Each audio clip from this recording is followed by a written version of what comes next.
Acrylic പെയിന്റിങ്ങിനാൽ മനോഹരമാക്കിയ മൺചട്ടികൾ.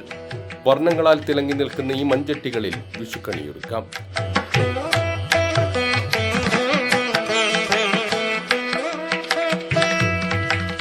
വീട്ടിൽ അലങ്കാരമായും ഉപയോഗിക്കാൻ കഴിയും. 12 വീട്ടമ്മമാരാണ് ഈ കരവിരുതിന് പിന്നിൽ. ജോലിയിൽ നിന്ന് വിരമിച്ച ശേഷം ചിത്രകല പഠിക്കാനെത്തിയവർ. സതി നീലേശ്വരത്തിന്റെ ചിത്രകലാ വിദ്യാലയത്തിലാണ് ഇവർ വര പഠിക്കുന്നത്. കലയ്ക്ക് പ്രായമൊരു തടസ്സമല്ലെന്ന് തെളിയിച്ച 65 വയസ്സുവരെയുള്ളവർ കൂട്ടത്തിലുണ്ട്. പല കാരണങ്ങളാൽ ഉള്ളിലെ സർഗവാസനകളെ കണ്ടെത്താനാവാതെ കഴിഞ്ഞുപോയ കാലം കടന്ന ജീവിതത്തിന്റെ വർണ്ണങ്ങളെ തിരികെ പിടിക്കുകയാണിവർ. നമുക്ക് സാധാരണ കണി വെക്കുന്ന ചട്ടിയിൽ ചെറിയ ഡിസൈൻസ് അവർ 100 ഉപയോഗിച്ച് വെള്ള കളറിലെ ഡിസൈൻസാണ് ഉണ്ടാവുക.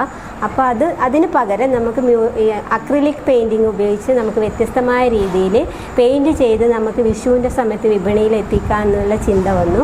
അങ്ങനെ ഞങ്ങളുടെ കൂട്ടത്തിൽ കുറേ വനിതകളുണ്ട്. ആ കൂട്ടത്തിൽ നിന്ന് 12 വീട്ടമ്മമാർ കൂടിയിട്ടാണ് ഈ പെയിൻറ്റിങ് ചെയ്തിരിക്കുന്നത്. കലാസൃഷ്ടിയുടെ ആകർഷണീയതക്കായി ബ്ലെൻഡിംഗ്, മിക്സിംഗ്, ലെയറിംഗ് രീതികൾ ഉപയോഗിച്ചാണ് മൺചട്ടിയിൽ ചിത്രങ്ങൾ വരച്ചിരിക്കുന്നത്. ചിത്രച്ചട്ടികൾ മാത്രമല്ല, മനോഹരമായ മ്യൂറൽ പെയിന്റിങ്ങും ഇവർ ഒരുക്കിയിട്ടുണ്ട്. വളരെ ചെറിയ കാലത്തെ പരിശീലനം കൊണ്ട് തന്നെ ഇവർ കൈയടക്കം വന്ന ചിത്രകാരികളായി മാറിയെന്ന വരകൾ സാക്ഷ്യപ്പെടുത്തുന്നു. 12 ലേഡീസ് എന്ന് പറയുന്നത് ഇപ്പോൾ ഒരു വീട്ടിൽ മാത്രം ഒതുങ്ങിയിട്ട് നിൽക്കുന്നതാണ്. അപ്പോൾ അവരുടെ ഡ്രീംസ് എന്ന് പറയുന്നത് ഈ വരക്കുക, ഇതെല്ലാം അവരെ ചെറുപ്പത്തിലെ ചൈൽഡ്ഹുഡ് ഡ്രീംസ് ആണ് ഉണ്ടായത്.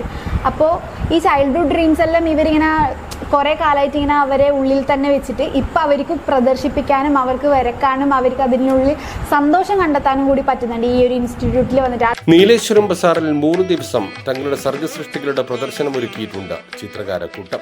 നിരവധി പേരാണ് അലങ്കാര മൺചട്ടികളും ചിത്രങ്ങളും സ്വന്തമാക്കാൻ ഇവിടെ എത്തുന്നത്.